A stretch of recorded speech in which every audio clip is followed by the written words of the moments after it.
ورفعنا لك ذكرك صدق الله العظيم.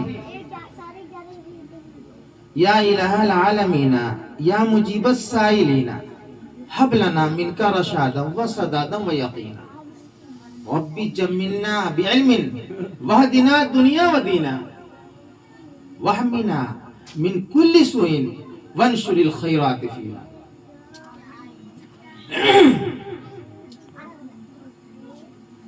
محترم حضرات، علماء کرام، اسٹیج پر بیٹھے ہوئے شورائے اعظام اور عزیزان ملت، اور سامنے ناظرین و سامعین اور پردہ نشی خواتین، ماں اور بہنوں، آپ تمام حضرات سے بحثیت مقرری نہیں، ایک بھائی اور ایک بیٹی کی نسبت سے آپ کے سامنے بہت مختصر الفاظ میں یہ عرض کرنا چاہتا ہوں کہ آپ انسان ہیں. آپ کیا ہیں؟ انسان. اور انسان جو ہوتا ہے بہت چالاک ہوتا ہے. سمجھ رہے ہیں؟ بات غور سے سنیں گے تو آپ کے پلے پڑ جائے گی، اور نہیں تو پھر ویسے کے ویسے ہی رہ جائے گی. شیر ہے، شیر کو جانتے ہیں نا، لائن چیتا، اس کو اور اس کا دوسرا بھائی شیر ہوتا ہے. وہ کتنا تیز ترار اور طاقتور ہوتا ہے. اگر وہ ہمارے سامنے آ جائے ہم اس سے لڑ پائیں گے؟ نہیں لڑ پائیں گے. لیکن اس کی بھی طاقت ہمارے سامنے ہے. ایک مرتبہ شیر کے بچے کو شیر نے نصیحت کی کہ دیکھو سب سے پنگا لینا لیکن انسان سے کبھی پنگا نہ لینا. اچھا، لیکن اس شیر کے بچے کے تجسس پیدا ہوا کیا کہ میں تو جنگل کا راجا ہوں، میں جنگل کا بادشاہ ہوں، مجھے کس چیز کا خوف اور خطرہ؟ دیکھتا ہوں کیا انسان کیا ہوتا ہے. وہ جنگل سے چلا، چلتے چلتے ہاتھی ملا، کہا تم ہی انسان ہو؟ کہہ رہے انسان کی بات کر تو نہ بابا نہ، انسان بس کہیں مت جانا، میں انسان نہیں ہوں. اس کا تجسس اور بڑھ گیا. پھر آگے چلا، آگے جو ہے اسے اونٹ ملا، کہا یہ لمبی گردن والا ہو سکتا ہے انسان ہو. کہا تم انسان ہو؟ کہا نہیں میں انسان نہیں ہوں. انسان کا نام مت لینا، وہ تو میری ناک میں نکیل ڈال کر مجھے جہاں چاہتا ہے گھماتا رہتا ہے. ہاتھی نے کیا کہا کہ میرے سر پر برج مار کر میری کھوپڑی کو سیدھا کر دیتا ہے. کہا یار کیا بات ہے، انسان ایسا کیا چیز ہے. بہرحال مختصر یہ کہ وہ آیا تو دیکھا ایک کنواں پہ جو دو چھوٹا چھوٹا انسان کا بچہ بیٹھا ہوا تھا، کھیل رہا تھا. اسے دیکھا، پوچھتے اسے کہ انسان کون ہوتا ہے؟ بھائی انسان کو جانتے ہو تم؟ کہاں انسان کو جانتا ہوں. کہاں دکھا؟ کہا میں تو انسان کا اتنا چھوٹا چپیتی چپیتی کا شوربہ، اس کی کیا مجال؟ یہ انسان اور میں اس سے خوف کروں؟ یہ ایسا کبھی نہیں ہو سکتا. کہا ایسا اگر تم مجھ سے لڑو. اب وہ کس کا بچہ تھا؟ لوہار کا بچہ تھا. سمجھائے گی نہیں؟ اب دونوں جو ہے کیونکہ وہ اپنی صنعت کے اندر اس کے باپ نے اس کو جو ہے ودیت کی کہ آپ جو ہے ایسے سے کام کرو، ایسے چیرو، ایسے پھاڑو، ایسے سجو. وہی کام کر رہا تھا وہاں پہ بیٹھ کے. اچھا تو کہا آپ مجھ سے لڑیں گے؟ کہاں؟ کہا بہت بڑے پہلوان ہیں. لوہار کے بچے نے کہا بہت بڑے پہلوان. کہا بالکل. کہا اچھا ٹھیک ہے تو میں اس کو، اس نے ایک جو ہے ہتھوڑا مار کے ایک لکڑی کے بیچ سے چیرا. کہا دیکھو میں نے اتنا چیر دیا اس کے چھینی رکھ کے. کہا آپ اس کو ایسے چیر سکتے ہو؟ شیر کے بچے نے کیا کہا بالکل چیر سکتے ہو. کہا ٹھیک. اس کے بعد جو ہے جب اس نے اس کے اندر ہاتھ ڈالا اس نے اسے چھینی نکال دی. اب وہ لکڑی ایسے پکڑ برابر ہو گئی. اب شیر کے بچے کا دونوں ہاتھ پھنسا کا پھنسا رہ گیا. اب چلا رہا ہے کہ مجھے آزاد کرو. کہا میں ہی انسان ہوں. تب اس نے کہا کہ نہیں واقعی یہ تو شیر کا انسان کا بچہ ہے، اگر انسان مل جاتا اور کیا حال ہوگا. کہا کہ اس کے بعد سے دے پیٹائی چھری سے اس کے کہاں اس کو جو ہے زد و کوب کیا. انسان کے بچے تھے. تو کہنے کا مقصد یہ ہے کہ انسان جسم اور قد کے اعتبار سے بہت چھوٹا ہے، لیکن وہ مرتبے میں اور اس کی چالاکی وہ سب سے بڑا ہے. آپ اتنے چالاک ہو کر اتنے ٹھنڈی میں اپنا وقت گزر بسر کر کے یہاں سے کچھ سیکھ کر نہ لے جائے، کچھ عزم مصمم کر کے نہ جائیں تو پھر کیا فائدہ بھائی. آج آپ لوگ کچھ سمجھ کے جائیں گے اور اس پر عمل کریں گے تو پھر میں بات آگے بڑھوں تو پھر بات ہی چھوڑ دوں گا. کریں گے نا. لیکن گھر والا دیکھ بھی آدمی نظر نہیں آ رہا، اتنا ہونے کے باوجود بھی گھر والے کے گھر میں کیوں نہیں رہے گی. بہرحال کہنے کا مقصد یہ ہے کہ حضور پاک صلی اللہ علیہ وسلم کی میں بات پھر وہیں لے جاؤں گا. حضور پاک صلی اللہ علیہ وسلم کو جب اس دنیا کے اندر بھیجا گیا، آپ کو اس دنیا کے اندر لایا گیا تو آپ کا کوئی پرسان حال نہ تھا. کیوں؟ کہ آپ یتیم پیدا ہوئے تھے.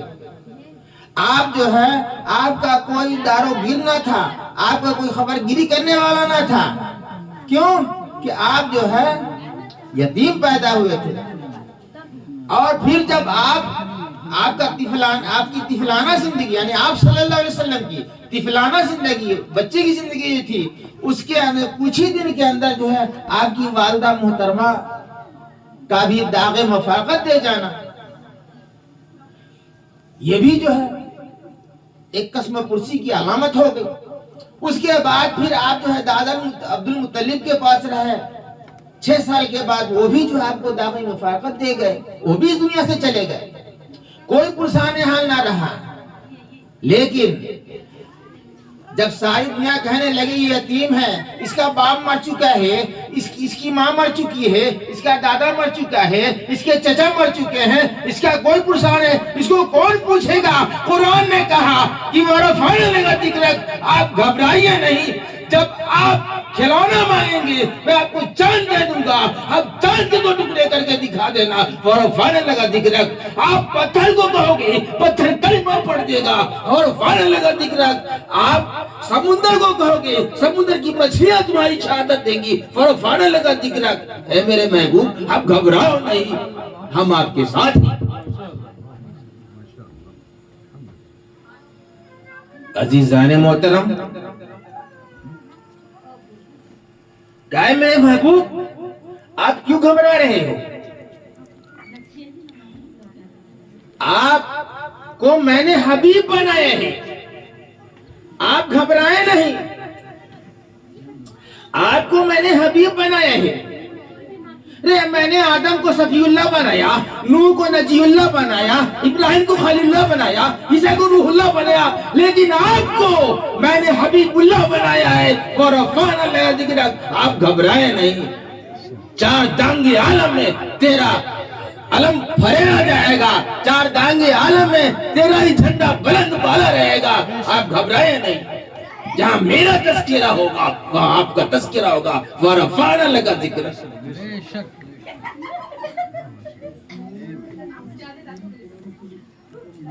میرے محترم بزرگوں، دوستوں، کفار و مشرکی طرح طرح کے بھکتیاں کستے تھے اور کہتے تھے کہ دیکھو یہ محمد ہے، یہ تم مریدہ ہیں، ان کی اولادیں نہیں چل سکی، ان کی اولادیں بچپن ہی میں جو ہے فوت ہو جاتی ہیں، یہ تم مریدہ ہیں. آپ دل میں سوچنے لگے کہ آپ گھبراؤ نہیں. اے میرے محبوب آپ گھبراؤ نہیں. ایک وقت آئے گا کہ پورا مکہ، پورا عرب، پوری دنیا، یہاں تک کہ دنیا کا چپا چپا جو ہے صرف تیرا ہی غلام ہوگا اور تیرا ہی آوازہ بلند کرے گا. اور اس لیے کہ ہم نے وَرَفَعْنَا لَكَ ذِكْرَكَ، تیرا ہی ذکر کو بلند کر رکھا. کہ میرے محبوب آپ گھبرائے نہیں. جہاں میرا تذکرہ ہوگا وہاں آپ کا تذکرہ ہوگا. اگر آسان میں اگر آذان میں میرا تذکرہ ہوگا وہاں آپ کا بھی تذکرہ ہوگا، اگر اقامت میں اگر میرا تذکرہ ہوگا وہاں آپ کا بھی تذکرہ ہوگا، اگر نماز کے اندر میرا تذکرہ ہوگا وہاں تحیات میں تیرا بھی تذکرہ ہوگا، درود میں تیرا بھی تذکرہ ہوگا۔ اے میرے محبوب آپ گھبرائے نہیں، کیونکہ ورفعنا لک ذکرک، میں نے آپ کا تذکرہ کو بلند کر رکھا، دنیا اور آخرت ہر جگہ۔ بر کے اندر تیرا تذکرہ ہوگا، بحر کے اندر تیرا تذکرہ ہوگا، حجر کے اندر تیرا تذکرہ ہوگا، شجر کے اندر تیرا تذکرہ ہوگا، پہاڑ کے اندر تیرا تذکرہ ہوگا، یہاں تک کہ چار دانگے عالم میں چپا چپا میں تیرا ہی تذکرہ ہوگا، کیونکہ ورفعنا لک ذکرک، ہم نے تیرا تذکرہ کو بلند کر رکھا ہے۔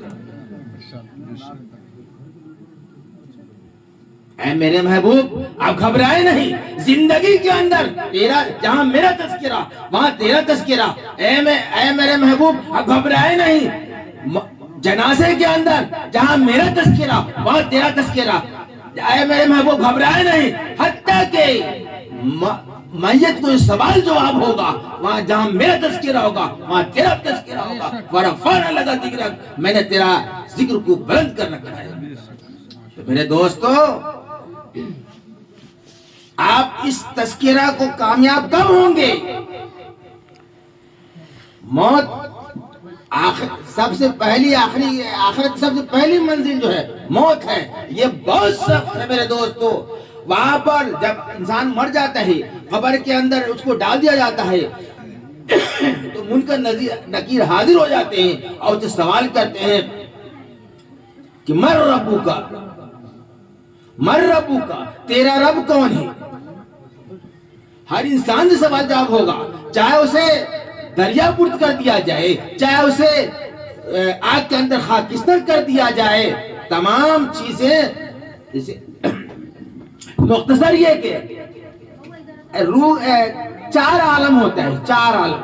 سب سے پہلے تمام روح جو ہے وہ عالم ارواح میں ہوتی ہے، پھر اس کے بعد اس عالم دنیا میں آتی ہے، یعنی ماں کے پیٹ کے لیے، پھر تیسری دنیا جو ہے وہ عالم برزخ ہے، یعنی قبر کی، اس کو برزخ بولا گیا ہے۔ آپ کہیں گے کہ جو ہے جو مر جاتا ہے کسی کو جلا دیا جاتا ہے تو پھر اس کی روح کہاں جاتی ہے؟ وہی عالم برزخ میں جاتی ہے۔ کسی کو اگر دریا میں ڈبو دیا جاتا ہے اس کی روح کہاں جاتی ہے؟ وہی عالم برزخ میں جاتی ہے۔ تو عالم برزخ، اب پھر چوتھی دنیا ہے وہ عالم آخرت۔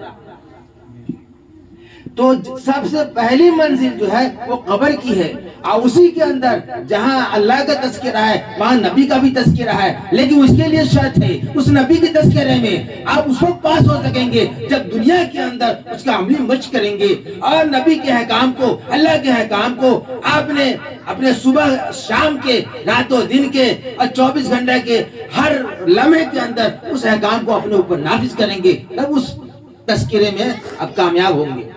اللہ فرشتے پوچھیں گے من ربک، تیرا رب کون ہے؟ تو جو اس دنیا کے اندر اس کا عملی مشق کیا رہے گا وہ کہے گا ربی اللہ، میرا رب تو اللہ ہے۔ پھر اس کے بعد پوچھے گا من دینوں کا، تیرا دین کیا ہے؟ تو کہے گا دینی اسلام، میرا دین اسلام ہے۔